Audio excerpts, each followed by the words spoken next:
Beetlejuice. Beetlejuice. Beetlejuice. It's showtime. What I say is true. Anyone can cook, but only the fearless can be great. I beg your pardon? Feed me! The hell are you supposed to be? I'm vengeance. Now this is pod racing. Finally, worthy opponent. Our battle will be legendary. Do you have it in you to make it epic? Hello everyone and welcome to another episode of the Hundreds of Movies podcast. My name is Ethan and I'm here with my co-host Chris Tierney. I'm back again. Yes, and we are today talking about the 1987 film The Princess Bride, but we have a very special guest with us and you'll see why they're here. But we have with us Perth artist Rosalie Chilvers. Say hi. Hi everyone, I'm Welcome. so excited. Yay. We got Rosalie on because she's got a new single coming out on the 20th of September. Do you want to tell us a bit about it before we get started? The song's all about wanting someone who you want to want you back, but knowing your own self-worth and just being like, if you don't want me, it's your loss. But hurry up. It's good. It's fun. Hell yeah. Sounds very intriguing. So if that's something that you'd be interested in, you should give it a listen. On the 20th is when it drops, so later this week. Very, very exciting. And you'll see why Rosalie is here and what The Princess Bride has to do with the newest single, but we'll get to that later. Chris and I got together and watched the movie last night, as of the time of recording. Rosalie, I believe you're a big fan of the movie as well. I think I've watched this movie pretty much like every 6 months since I was like 10. Wow. So it's like the movie it's very homey. Yeah. The dedication is real. I would say the thing that comes to mind is my first time watching this movie. I think it was about when I was in year 5 and I went with my brother and my dad to the outdoor cinemas and we watched it on a big blow-up screen and it started pelting it down with rain and we were sat in ponchos just in, I don't even remember where it was, but we were just getting absolutely bucketed down and I gotta say 10 out of 10 experience. Classic Perth experience. Would recommend. And it's funny, again, full circle, we'll talk about this later, but getting bucketed down on, it's definitely something I can relate to. We'll get to that later, you'll see why, but anticipation for what we're about to talk about later on. But why don't we just discuss our thoughts on the film, what we like about it, what we don't like, things like that. You want to start us off, Chris? Yeah, I think I will. So this was actually my very first time watching. Oh, amazing. I'd never had any experience, it's because it's such a cult classic thing now, quotes, Inigo Montoya, it's something that I've kind of grown up around, but I've never for some reason watched it. So yesterday was my first experience watching and I really, really liked it. I get it now. It's good. It's really funny. I like that they took it so serious, but it's so comedic and it's like meta commentary on like fantasy films and comedy films. Yeah, I think I had a very pleasant time watching it for the first experience. I would have to agree. I think it's probably like a second or third rewatch, I'd say. It's just so enjoyable to watch, and it's like the aesthetic and the vibe they go for is so strong, and it maintains itself throughout the whole thing, and it's just so on the nose, and I love watching it. It was so entertaining. It doesn't let up like at all. Yeah, it tells you from the get go what it's gonna be, and it doesn't falter from that. For sure. Yeah, I mean, I love this movie. I think I saw it for the first time when I was like 9 or 10 when my dad showed it to me.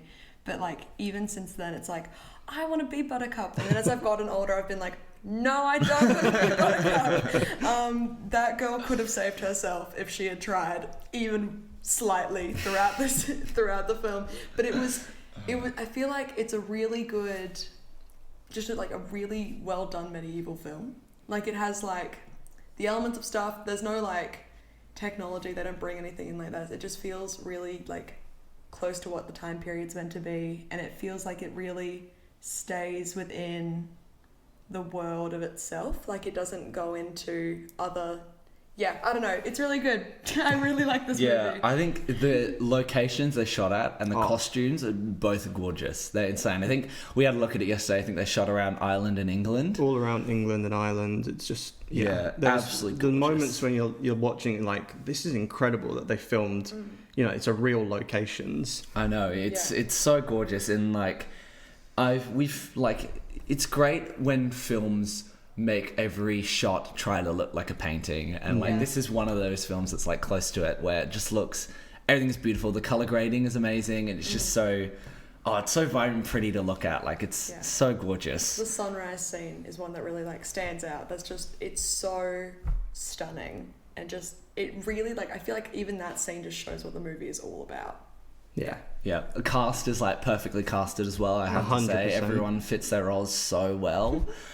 It's just so great. And the lines, the classic quotable lines, there are so many. I wrote a ton down here. I'm just going to breeze through the list. So we've got Inconceivable, obviously, classic. My name is Inigo Montoya. No, the whole spiel, great. Rodents of unusual size, I don't believe they exist. And then he just gets taken down. Clearly just a man in a costume. Love it. I'm not a witch, I'm your wife. I'm not left-handed. I plan on killing myself, and then wouldn't that be lovely? Or something along those lines. That one's funny. I want my father back, you son of a bitch. As you wish, Mawaj, and anybody want a peanut. Just like, and there are probably a whole slew more, but those are just like such quotable lines, and I love them all. So good. It very much feels like if you were to go to like one of those Rocky Horror screenings and play The Princess Bride, people were going to shout everything back at the screen. And I'd be sat there going, I don't have a clue what's going on, but I'm loving it. Yeah, absolutely. I remember, like, Inconceivable is such a massive thing to do with the movie. And again, when I was really young, JB Hi-Fi were doing a sale on all their Princess Bride, like, classic DVDs. And they had printed out photos of, like, the whole cast on, like, what are they called? It's like the people posted, I don't know, and like the cutouts. Yeah, the cutouts, and then they just had like Inconceivable written. I remember being like, wow, other people have seen this movie. What do you mean other people have seen this movie that I love so much? I think I gatekeeped The Princess Bride when I was like very small. I think my parents definitely kept the movie for me. They told me to read the book first, and they like, we were obviously going to the screening, and they were like, we are not going until you've read the book. And I appreciated that, because I've read the book and I don't remember it that much, but I remember really enjoying the book as well. It's just so good. I will say, one of the things I definitely picked up on while watching it is the music is so odd. Yeah. The soundtrack is so weird. Like, it gives vibes of like a retro video game kind of thing. Like, it gives video game vibes. It's just really weird. And there's some like absolutely beautiful things, and then it just gets the sword fight, and like the score is just so odd. I just noticed it sounds really weird, because I know the lead guitarist and singer of Dire Straits, what is his name, Mark Knopfler. I probably have butchered that, but he did the soundtrack for it, which is quite odd. And it's just like, you can tell, because obviously he's a guitarist, the nice guitar lines in there, but it's just such a weirdly put together score. I just thought it was so odd. I was always wondering if the reason the score feels so video gamey is because it's a story being told to a 10-year-old who all he wants to do is play video games. That's and true. That's trying to like get him interested in it. And the film does start with the base, you know, it literally starts with a video game. I always was wondering if that's like the little things they put in to try and keep him interested. Like, they keep this kid really interested in the story that he has no interest in at the start of it. And I think that's kind of how the story progresses as well, because if you came into it and you're just like, okay, they're together now, and then he's gone, and now you're intrigued and all the things. I think they keep the kid interested in a way of trying to keep the audience interested. Definitely. Yeah, that's interesting. I never even thought about that like connection of like video game and stuff. But one thing I do appreciate with the aspect of it being told to a child is like the way the movie ends, where the book just ends. He's like, oh yeah, I'll read it to you tomorrow. Bye. And then he leaves and it just ends. It's kind of sweet, because I feel like it realistically portrays like those memories of a child, as a child being told a bedtime story, and then it just ends, and then your parent leaves and you go to sleep. And it's like nothing more than that. And it's just so simple, and it's like a little like, you know, like memory in a bottle kind of thing. Just kind of, it's its own little event, and it's like a core memory kind of thing. And I just like, I appreciate that. I like the ending, because the kid literally asks, you know, can you come back and read it to me tomorrow? And it's like, you could just put the film back on and watch it again, you know, and it's a endless loop. And that's, I think, part of why people do enjoy it, is because, you know, it ends with can we talk about it again tomorrow? It's like, we can just put the film on again. Yeah. And he's reading the story to me and to him again, Yeah. It puts you back into being a kid, having a story read to you. Absolutely. And one thing I appreciated about the film, on a first time watch, was I like films which are kind of in that structure. So like Big Fish, films where someone is telling the audience a story. So you're like being told a story while a character is also being told a story. Yeah. So that's what I really enjoyed about this one, it was someone telling the story to someone. Yeah, absolutely. That's a really good point. Yeah. I think going back to the soundtrack again, one of the things I really appreciated was how well timed it was with the action on the screen. I remember you picked it up while we were watching it. The fight a lot of the with sword clashes and the bashes and stuff are like timed with hits in the music, and that's just little details like that. the final fight between Inigo and the Six-Fingered Man. Yeah. There's moments, and it's so clever when they're actually doing the sword fighting and the music as their swords clash. It's like, beat, beat, beat with the timing of the soundtrack. Yeah, So I think it's so clever. 'Cause it just adds to the whole experience of like feeling so. It's like so dramatic. I love it. It's so good. Especially that one scene. We'll get to that, but that scene with the final fight. Yeah. Oh, so good. Definitely. I think going on like the sort of technical aspects of the film, the practical effects are great for the time. Considering obviously in our last episode we spoke about Beetlejuice. Considering Beetlejuice came out a year after, it looks better than the practical effects of Beetlejuice do, which is kind of crazy. Yeah. Like everything holds its own, and I think what helps. This is obviously similar to Beetlejuice as well. Is it found its like artistic style and it sticks to that. Like with some of the sets looking like, like sets of like a play or something like that, where it's like kind of done in a way where they're meant to look a bit fake and cheapy because it's like the story told and it's like the kid's imagination On seeing the story. the reverse for that, for me, what I appreciated is just how realistic it looked. Like the sets felt like, growing up in the UK, I've been to places that these things were filmed, and it's like you can just picture those houses and the cottages and the castles like looking exactly like what they look like. I know it's a fictional country, but it's like it looks realistic and like historical while being a bit fantasy. Yeah. And that's part of what I actually enjoyed, was that it did look so realistic. Yeah, I like it. And the colours that pop. The sky is like a repeated thing that just looks so pretty. Like every shot it's in, it's just like, it looks gorgeous. Yeah. And it's just, everything blends together so well to create such a beautiful looking film. Especially with like Prince Humperdinck having like the most colourful costumes compared to the main lot where they've got like very neutral colours. I mean, he's literally the man in black. So that was a stark contrast to having the Prince and the Six-Fingered Man being, so colourful and bright compared to the others. And on that, I think every time that Buttercup is with Humperdinck, her colours of her costumes become brighter. Like her wedding dress is blue, and the rest of the time, like she's wearing greys and whites. But like even when she's trying to run away, she's wearing red, and the red fades throughout the film as like she gets dirtier as she's like running through the forest with Wesley and stuff, and like pulls her back to like when she was not a rich girl. I think it's very telling of like, she doesn't like being in these very colourful clothes, and that's why she only wears them when she's around a man that she also really doesn't like. I think the costuming is really well done in that regard. Yeah. Yeah, really, really cool. I got a few little cheeky IMDb trivia tidbits for you guys. I am a fiend for little facts. So here's the first one. Mandy Patinkin has said that the role of Inigo Montoya is his personal favourite over the course of his entire career. Very interesting. I would say he's suited to it very well. So. Oh, definitely. And being a theatre man is so interesting to me because I know him from Sunday in the Park with George and, so many Sondheim things. It's like to see him being just an actor and having fun. It's like, yeah, I get it. I get why he had so much fun with it. Yeah, for sure. Here's another one. When Count Rugen hits Wesley over the head, Carrie Ells told Christopher Guest to go ahead and hit him for real.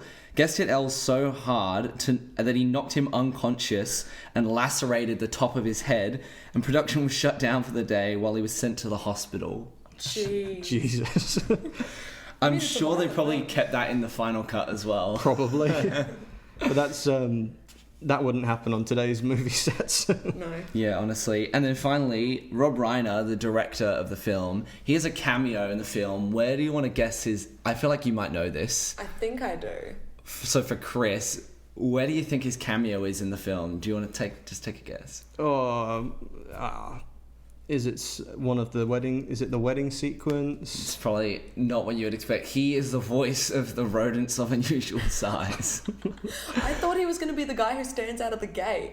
That's what my assumption was, is that he was going to be the gatekeeper with the one key. No, he Damn. voices the rodents. Brilliant. That's amazing. I love that. What a thing to put on your resume, you know, directed the film and had a slight cameo as the voice of a man eating rodents. Just kind of going... One of the funny things with the rodents as well is like noticing that it's a person in like a costume. Like the way they move sometimes is kind of funny, but you can kind of notice that they're a bit human-like, and I just love it because it just adds to the overall like comedic air of the film. Like, oh, it's so good, so good, and just the way everything is written in terms of the comedy. It's very Monty Python-esque, and there are just so many silly little gags that just aren't serious at all.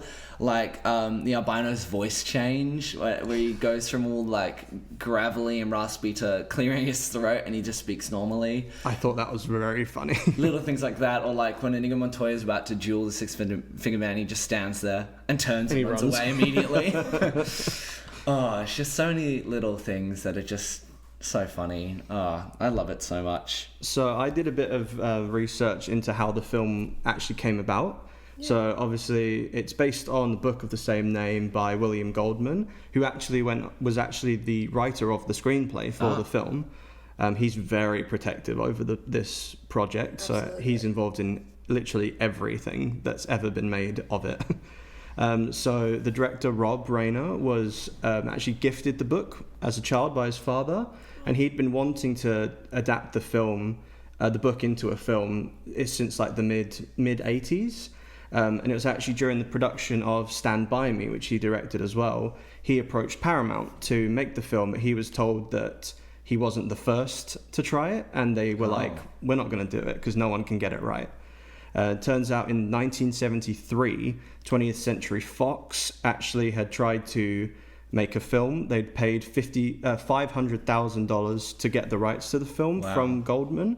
They tried to make a film with Richard Lester, which ended up not happening, and Goldman bought the rights back with his own money to license it out to other people. Other directors who tried to do it was Norman Jewison, who directed Fiddler on the Roof, and Robert Redford tried to direct a version of it as well. Oh, wow. I remember a couple of years ago, people were saying that it was coming to Broadway. They were going to make The Princess Bride on Broadway, and I remember everyone being like, it's not going to work. Apparently it's still in active development under Disney, so... Disney. We'll see. We'll see. Interesting. Disney musical. I mean, like it could work, but again, it would need that like 1 in a million like director and artistic vision to like, because the fans are so like obsessed and protective over this film that if you do it wrong, like no, your career's over. You're done. I mean, there was talks of a reboot, quite a few years ago. Let me just see. Well, I don't know if you know this, but during 2020, during lockdown, a bunch of celebrities filmed their own version and recreated the film. It wasn't obviously the full length. I think it was only 60 minutes. But yeah, I had a look at like the cast of some of the people that were involved in this like remake. We have people such as Bryan Cranston, Seth Rogen, Stephen Merchant, Javier Bardem, Shaquille O'Neal, Sam Rockwell, and many, many more. Like lots more big names got involved in this. Neil Patrick Harris also was involved, and that's just so great. You can tell that so many people love it. I mean, Ryan Reynolds did recreate a lot of the opening scenes for Once Upon a Deadpool, which was this is going to sound sad, but I only watched Deadpool for the first time this year in like anticipation of doing Deadpool and Wolverine. and I've been trying to find Once Upon a Deadpool anywhere, and I cannot find it. Like, they've removed it off everything, except there's a 30-second clip on YouTube where it's just him recreating The Princess Bride. And so I was like, what is going on? Why have you taken my favorite movie, and why is Deadpool here? It was definitely, like, I felt like I was actively on drugs trying to watch that 30 seconds. But it shows, like, how almost timeless this movie is, and I think it's because it is set in a medieval setting, is that it can be timeless in that way.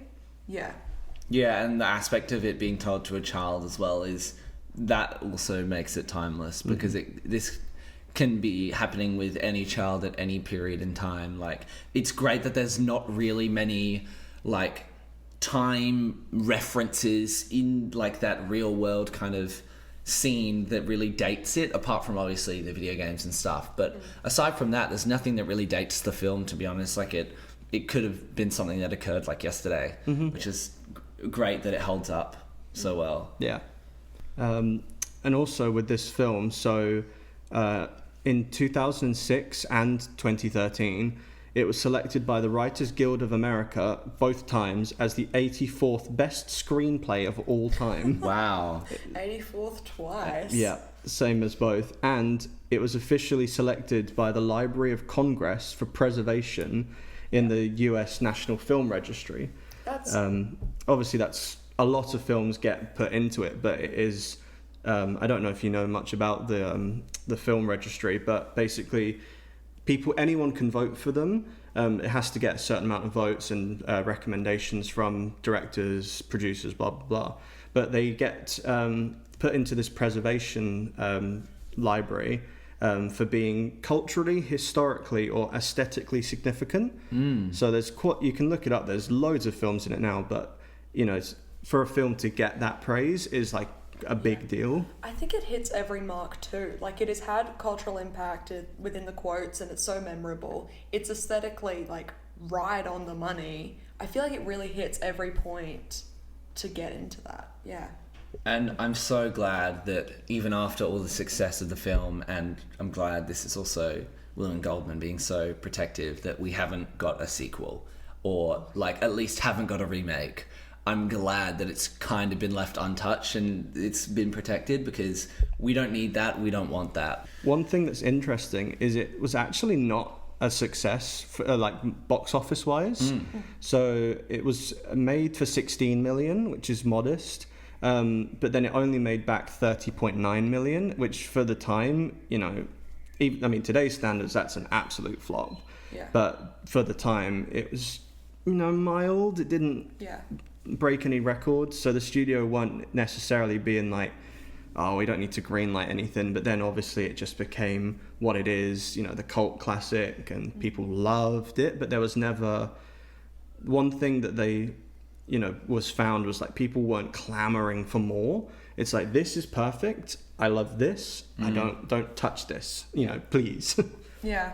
And it's the same as what you were saying, how you were gatekeeping it yourself. Everyone has basically gatekept this movie from, you know, there's been like 8-bit video games and like books and stuff like that, but there's never been more. Yeah, I mean, like, I'll go to like Dimmicks and stuff and just be looking around, and then it'll be like, As You Wish trivia, but they never call it Princess Bride trivia because they can't get the rights to it. Wow. It's always something like Inconceivable medieval trivia movie. It's very silly. It's just like, it feels like people are trying to profit off this movie so much, and everyone's just saying, absolutely not. Like, you can't take this thing from us. They've got it on lockdown. That's crazy. But honestly, fair play to them. Like, there are very rarely franchises or films or like anything really that's been so well protected and not had people trying to pilfering at like the money making machine, you know. In 2019 there was a biographical article which Variety put out from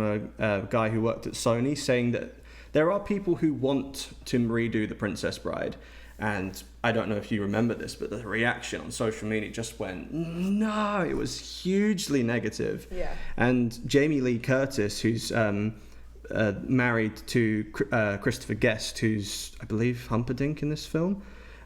she basically said there is only one Princess Bride, and it's William Goldman and Rob Reynolds, and that's, do not touch this film. Yeah. I'm so glad for that. I'm so glad that people haven't let anyone else touch it. It's such a great thing, and the fact that it still holds its own is beautiful. And Definitely. I obviously see there's a company in Perth that do immersive cinema viewings at Luna and Leaderville, and I think they did one recently. It's like, I think it's every year they bring back The Princess Bride because so many people rock up and they'll come in costume and they'll have like interactive like sheets of like when you can interact with the movie, often like Rocky Horror viewings, and just it's just so great. Which is actually really interesting because at the start of this year, the reason that we'll get to the song and other things in a moment, but the reason that The Princess Bride is so ingrained in my single that's coming out is because I wrote the song after going to an orchestral viewing of The Princess Bride with my partner, and it's like, this movie means so much not only to me as a person but to my relationship. Like, it's so ingrained in who I feel like I am as a person, and yeah, I don't know, I feel like I'd be a really different person if I hadn't seen The Princess Bride growing up. Wow. Like, it's the same thing with The Wizard of Oz. It's like the movies that left such an impact on myself. And it's just like, The Princess Bride just like is, weirdly I want to say my life, but it's not. It's not. I don't have sword fights going on in my day to day. There are no six-fingered men in my life. But yeah, I mean, immersive viewing of The Princess Bride is just like a thing that I love to go to. Yeah. Yeah, it's so great. So I reckon that brings us to the end of discussion of the film. Do you want to give us your rating for the film, Chris? So I, first time watch, gave this film 4 stars, which to me means it's a great film. I have a system which I stole from someone else's Letterboxd. FC Barcelona, I'll shout them out this time, at FC Barcelona on Letterboxd. I love their system. It's like from 0.5 star through to 5 stars, and it's like different ratings, but 4 stars to them is a great film, and I do consider it a great film. Yeah. I can definitely see the merit for like upping it, to the 4.5, 5 stars. But for me personally, I think a solid 4 is what I would give it. Yeah, I'd have to agree. I definitely I use that rating system loosely as well, not as, because obviously there are some things that, I think 5 stars on the rating system is titled as a masterpiece. And I think there are films I've rated 5 stars that necessarily aren't masterpiece, but it's just because I love them so much. Yeah. I gave it a 4 as well. Same thoughts as you.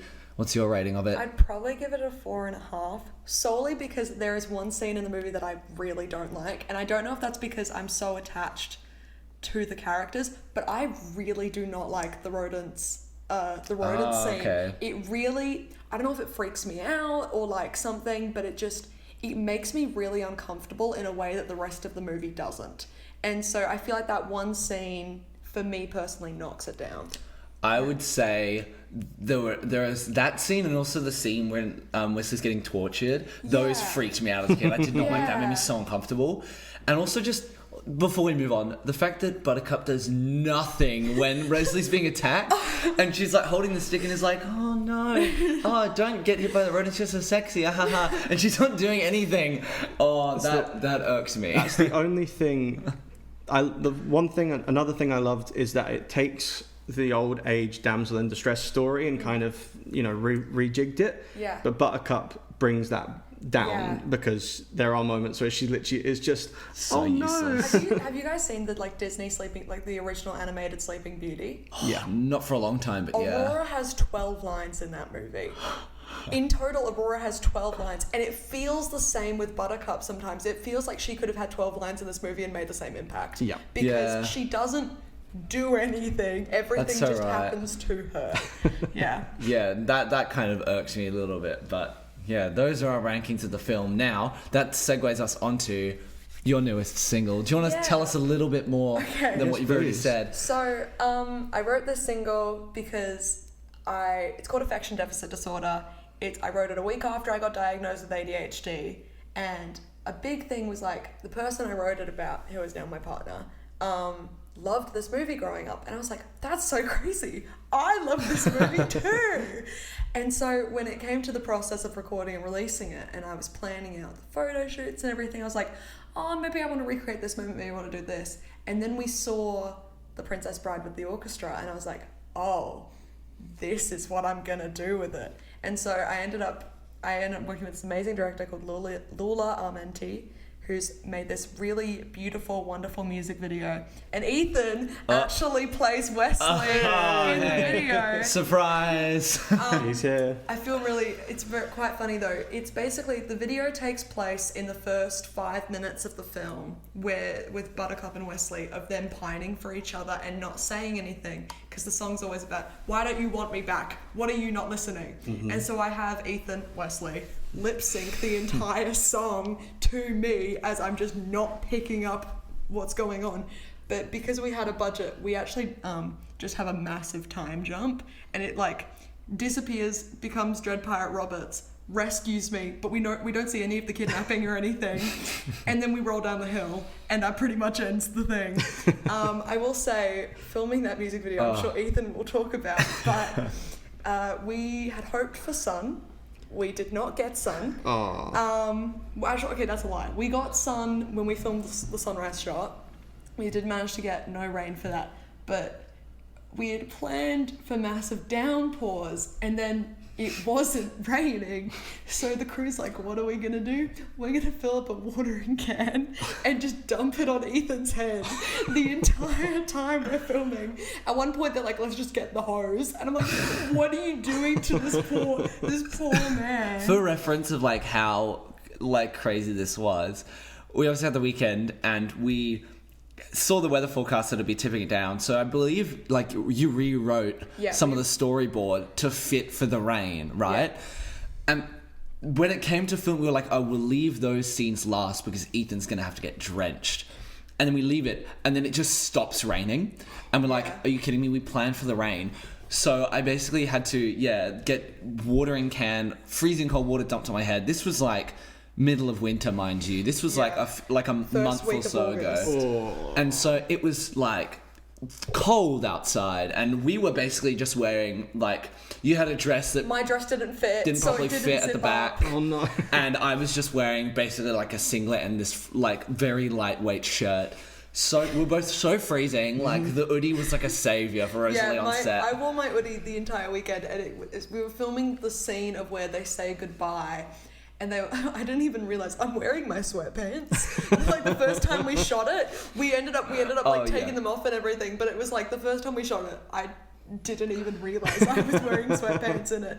But it was just like, of course we cannot make The Princess Bride all over again. This is very much a parodied music video. Like, we cannot get horses, we ride hobby horses.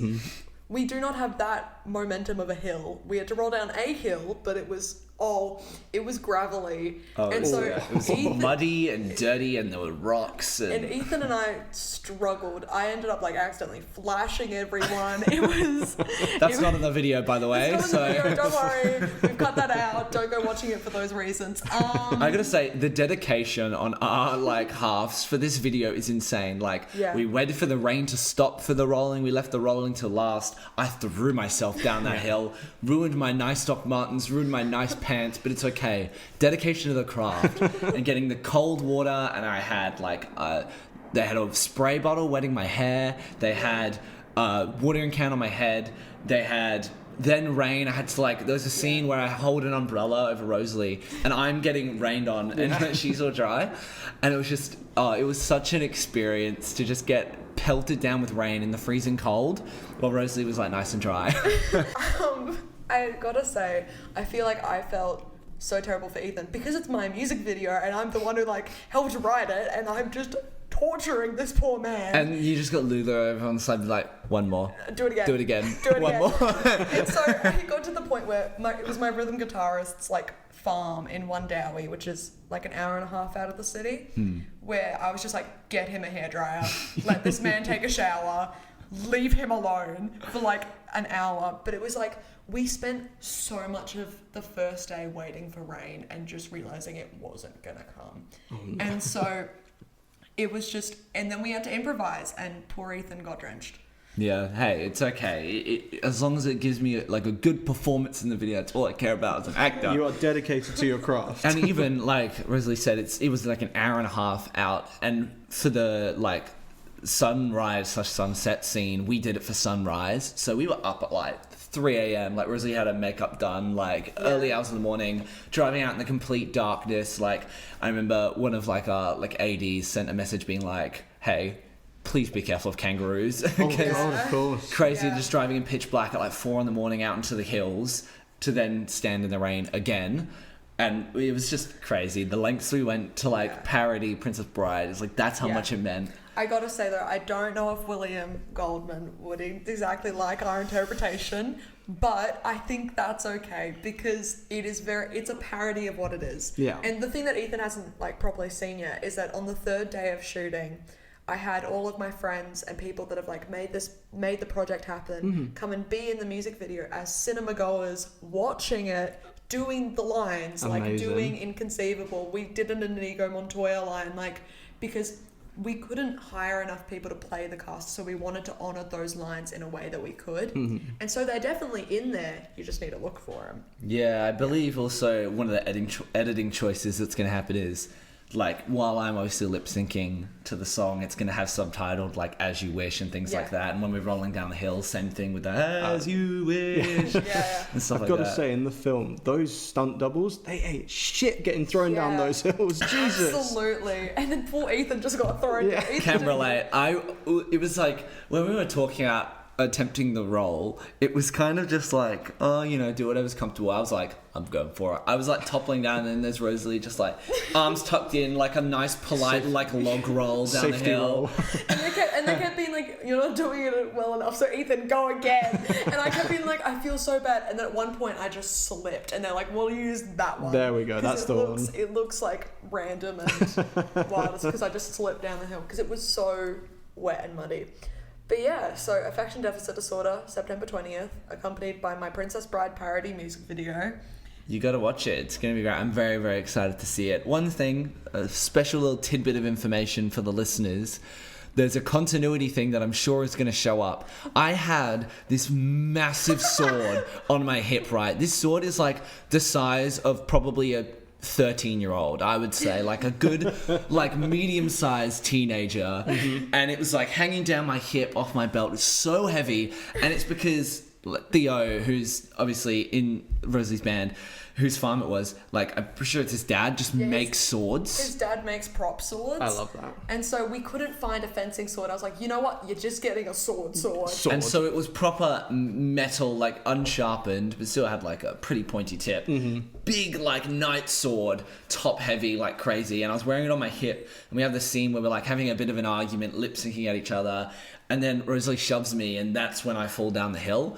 Sword disappears. Yeah, the sword is because I was like, there's no way I'm rolling down this hill with like this. It's probably the length of like my hip down to my leg, and Actor impaled on hill. Yeah, and so it's like Ethan takes a sword off, but then when we see at the bottom of the hill us lying there, and the sword is back. The sword's back. So yeah, if you've listened this far and you're you've got a keen eye on the music video, check out when the sword appears and disappears, because it's a bit of a vanishing one. Yeah. Because there was no way I was going down that hill with the sword. We were not going to make you. We already tortured you enough with the water. It was such a fun like video to shoot, and I'm very glad like we were able to cross paths and do it together. Absolutely. Another funny thing is that my partner, who I wrote the song about, went to high school with Ethan, and so Another it's just like this connection. very like It's full all- circle moment. It all comes back together. Exactly. Yeah, and then obviously, like I said earlier on, with me getting drenched in the first time I watched the film, I then got drenched,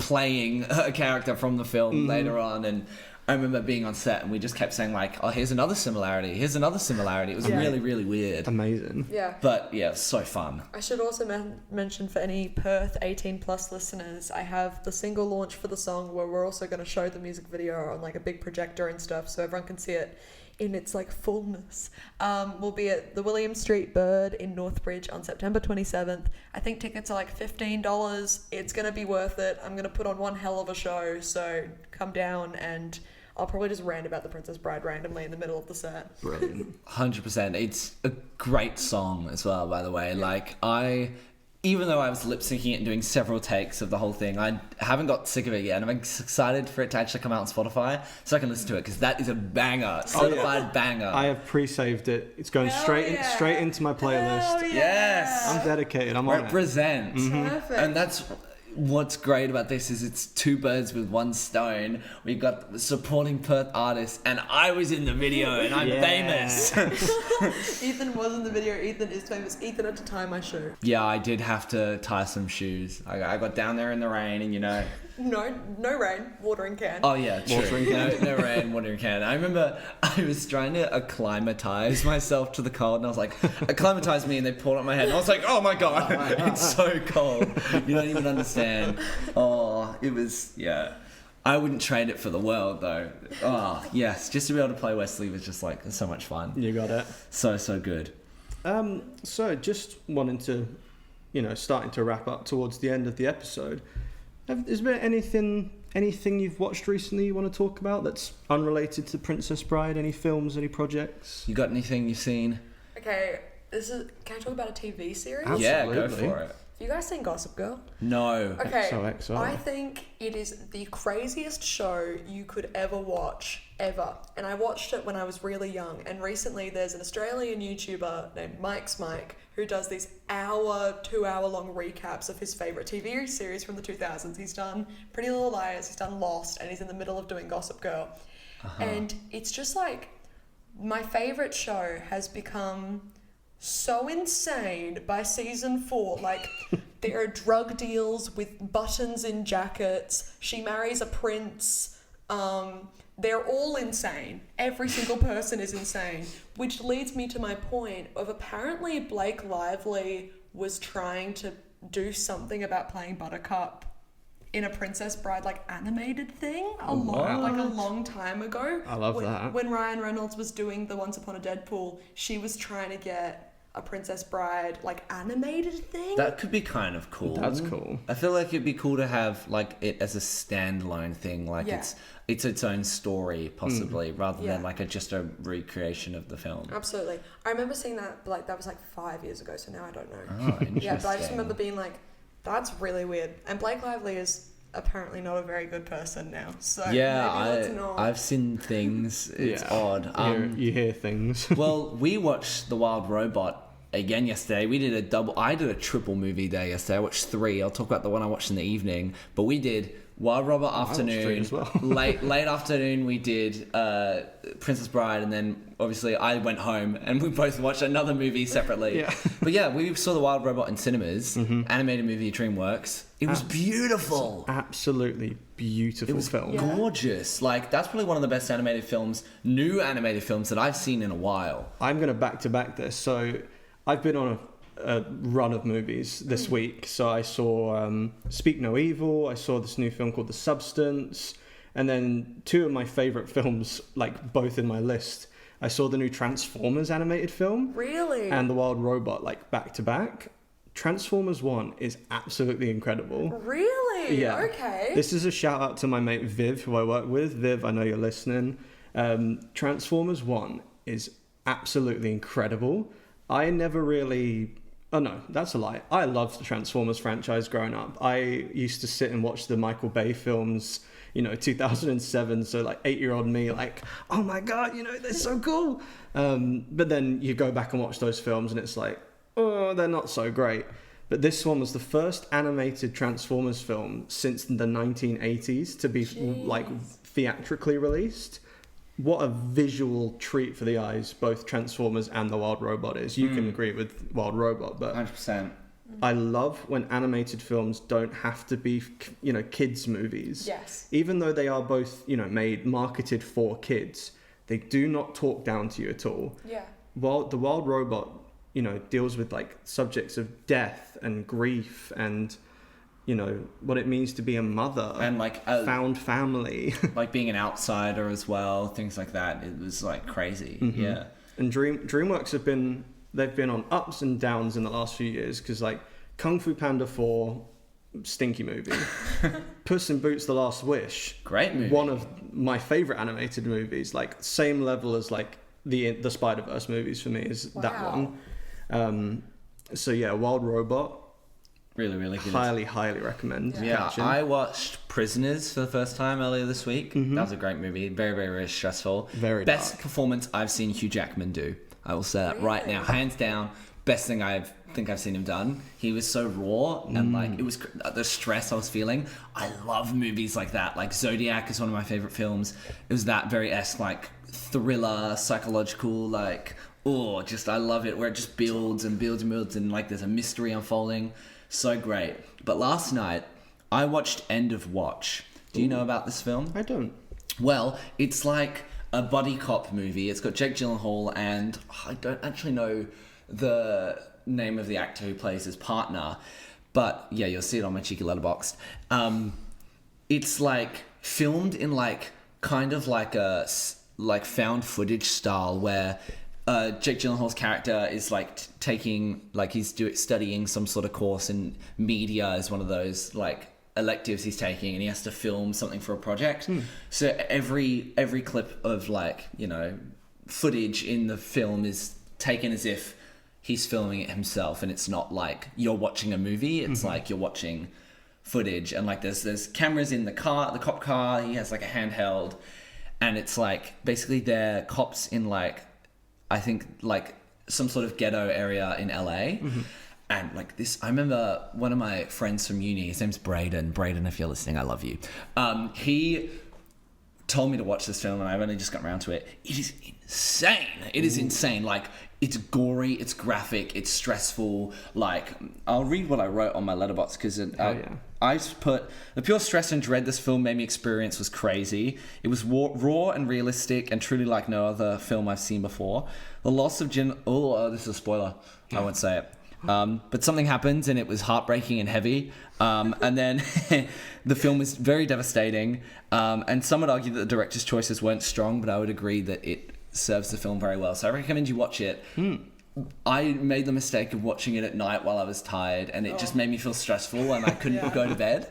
But like it was crazy, and it's like not what you expect. It's funny, but it's also very dramatic and like it's probably the most realistic film I've seen, where it makes it seem like it's actually taken place in real life. I love that. And it was very, very good and very, very shocking. So I recommend you watch that. I think, talking about animated films that are for movies, you've just reminded me of my favourite movie of all time, Trolls 3. Trolls 3? Have you guys seen Trolls Band Together? I haven't. I don't know. I genuinely remember. I will argue it is arguably the best Trolls film. It is not for children. There is no way this movie is for children. There's a scene where she's like, whose driver's license do you have? And it's like Manny McMahon face, and he's like, the real question is, are you a narc? And it's like, it's insane. It was clearly like a movie to promote NSYNC coming back together, but it is so well done. The voice acting is incredible in this movie. The animation is so good in this movie. I genuinely think if Trolls 3 is one of my favourite films of all time. I made everyone watch it for my birthday. It is I will say though, Camila Cabello did not need to be in that movie. She added nothing to the project, but Not the DreamWorks film. It's genuinely incredible. Interesting. It is. I don't think it should be in the Trolls universe. It is completely separate as far as I'm concerned, but it is an amazing film. I think I saw clips of like jokes and gags in the movie and all the adult humor, and I got to say, I think from some of them that I saw, I was like, how is this in a kids movie? Yeah. So, and the music slaps. Andrew Reynolds is in it. That's all I need to know. Oh yeah, because he plays a villain. Hey. Yeah. Yeah. His character he plays, Vania, is wonderful. I mean, I know Ethan doesn't use it, but like the TikToks that came out of those films with some of the villain songs were just like, it was like, oh, I cannot get away from them. Yeah. But I never ended up seeing it. I genuinely think everyone should go watch Trolls 3. It is, you don't need to be on drugs. It'll feel like you're on drugs. There is genuinely a scene where they do take drugs. Oh. Like, it's incredible. And I didn't, what won the Oscar for Best Animated last year?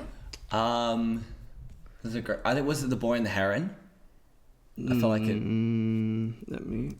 You I don't know. guys talk. I'll find. Well, this I was out. going to say, maybe we need to do an episode on the Trolls movies. Guys, genuinely think, because the first movie is arguably like a movie. It feels like a Despicable Me or something. Like it's for singing kids. Kill My Grandma, okay? Yeah. Singing Kill My Grandma. The second one is about racism, and it's told through genres of music. That's crazy. And the third one is about, like, again, found family and coming back together, but just absolutely insane. It was The Boy and the Heron. I think Miyazaki. Trolls 3 could have won.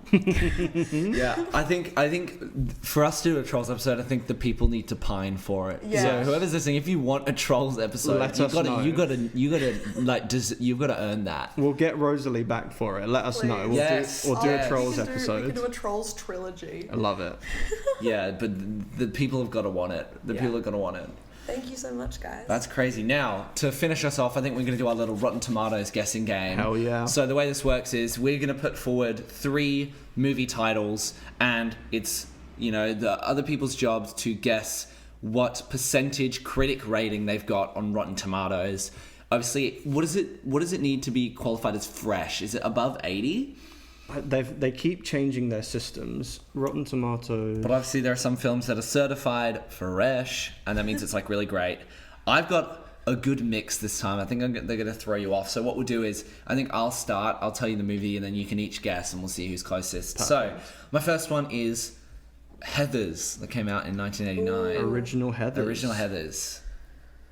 Okay, Rosalie, do you want to go first? This is the issue that I don't like the original Heathers I movie. personally don't like it as much either. I haven't seen it. Solely because my memories are of the musical, and so I don't think it... Anyways, I think 64. All right, so your final guess? Yeah. What about you, Chris? Do I go lower or higher? I'm going to say 71. It's probably going to shock you to find out it's a 95. Wow. 95. That's crazy. And I looked at, because obviously they did the pro shot of the West End. Mm-hmm. That's at like a 71. Oh, interesting. So I get a point. Yeah, 95 for Heathers. That's crazy. Pretty crazy. All right, my next one is a personal favorite of mine that got me through high school. Paul Blart Mall Cop 2. Paul Blart Mall Cop 2. I adore the Paul Blart Mall Cop movies. I'm a Paul Blart Mall Cop stan. I love them. The amount of times I've rewatched those movies is probably unhealthy. That's me with Trolls. Yeah. What are our guesses? What do we think? It was released in 2015 for knowledge. 48. 48? What do you reckon? 32. I reckon it's going to be low. Got 6%. My man Kevin James is done dirty. I think the first one got a 30-something or maybe a 20-something. 6% on the second. Damn. And that's the one where he goes to Vegas. He's in the casino. Oh, Paul Blart. Paul Blart, if you're listening. big fan. Please come on the podcast. Yeah. All right, and my last one is Marvel's Eternals. That came out in 2021. Now... I saw it and didn't like it, and I can't remember it. All I remember is Harry Styles is in it at the end. Apparently, I remember seeing people that like were Harry Styles fans would like go on Rotten Tomatoes and try and boost the score solely because Harry Styles was in it. And then on the flip of that, because people were just decided, it was that phase of we just got to kill everything in the MCU. Yeah. It got review bombed. Yeah. But then that was the audience score. I can't speak for the critic. Critics are not too bad for review bombing, but that's a whole other can of worms is review bombing. So what do you think? What do you think it's sat at? 54. 54? I know it's low. I think it's like 46. It's 47. Oh, Chris, you're one off again. Damn it! Again, you're one off. 7 1 Nightmare point for off. Christmas. Wow. All right. It's happened to me twice now. Damn. You're going to hit us with yours now. I've got some here. Okie dokie. So I've got the original Conjuring from 2013. Oh. I have nightmares every time I think of this I'm movie. going with... I'm so sorry. I'm going with a 78. Mm-hmm. Final answer. Done. Yep. 83, even though I hate it. 86. Rosalie is closer. Ooh. Okay. I couldn't sleep for 3 days. I did not sleep for 3... I'm terrible with horror films. I did not sleep for 3 days after watching this. I watched it at a sleepover, and then on the third day I fell asleep due to exhaustion. So like it was I hate this movie. I love the Conjuring films. Me and my friend back in the UK, when the second one came out, we were stupid. We were like, well, I think it was 2014, 2015. So we're about 14, 15. We watched Conjuring, Conjuring 2, had dinner, and then watched the new Annabelle film. Oh, wow. In like a row. And I sat there afterwards and was like, Yeah. yeah, I love horror films. That's a good one. Okie dokie. My next one, this is a guilty pleasure for me. As much as it is a Trolls for you, this is my guilty pleasure. 1997's Batman and Robin. Oh, I know this one's bad. I already know this one's not good. Really? Because I know this I one's love not that movie. It's Jim good. Jim Carrey. Arnold Schwarzenegger as well. No, that's is that the- is that the that's- next one? I just completely lied. Jim Carrey was in the third one. This is the Arnold Schwarzenegger one. Yeah. I'm gonna go with 13%. 25, because I'm nice. 12%. Yes. I knew it was bad. I knew people do not like that film. Guilty pleasure, though. George Clooney with the bat nipples. Yes. Oh my gosh, the rubber bat nipples. Mm-hmm. Crazy. And my last one, Fantastic Mr. Fox from 2009. 73. I'm gonna say 97. 93. I knew it was high. I knew it would be 93%. high. People love that film. I love People that love film. that film. Well, I actually looked one up on Yes, Rotten Tomatoes, which yes. is one of my like. Hit us. So last year I went and stayed in a cabin in the woods in Nannup, and they had a bunch of DVDs there. And we were looking through them. Me and my mum were looking through them, and we're like, oh, Frozen, oh, you know, Batman, all these things. And then there was this one movie that didn't have like a case on it, so we opened it up, and it was Zombie Strippers, which is like a homemade movie that did like a small digital release, which I don't know why was in our cabin. It is, let me just read this. With too many wars and too few soldiers, a lab develops a virus that brings dead Marines back to life. What do you guys think it's rated? You should have taken that DVD with you. That could have really been worth should've. so much money. I'm gonna go with 11%. I'm going to go lower. I'm going to say like 3%. Shockingly, 38%. People love this Higher movie. than Paul God. Blart Mall Cop 2. Zombie It is Zombie Strippers. Strippers. It's crazy. That's insane. And then they're like in a club. And 2008. yeah. Oh my god. Oh wow. It is a strange movie to watch, but yeah, for some reason people love this movie. You get what you deserve if you watch TV drunk at night. Half a star. Someone reviewed it on Letterboxd. I love Wow. Well, I feel like that's got to go on the list. If we can get our hands on that, I think find it. we've got to watch that. Yeah, it's an interesting watch because it's not good. That's crazy. Wow. Well, I think that nicely brings us to the end of our episode. Thank you so much Thank you guys so for much for joining having us. me. You can find me on Instagram at Ethan_battle or on Letterboxd at _Ethab_. Chris, you want to tell me how to find you? You can find me on most social medias at Chris_Thing2, and you can follow me on Letterboxd at Apollo the Cookie. And where can we find you, Rosalie? You can find me at Rosalie Chilvers on all the places. I think even on Letterboxd I'm Rosalie Chilvers. Oh, okay. People don't have my name. But more importantly, go stream Affection Deficit Disorder on September 20th. Watch the music video that Ethan's in. Yes, it's and gonna come be great. to my launch on September 27th. Yes. Thank you for joining us. Thank you so much. And thank you for listening, and we'll see you on the next one. See you on the next one. See ya.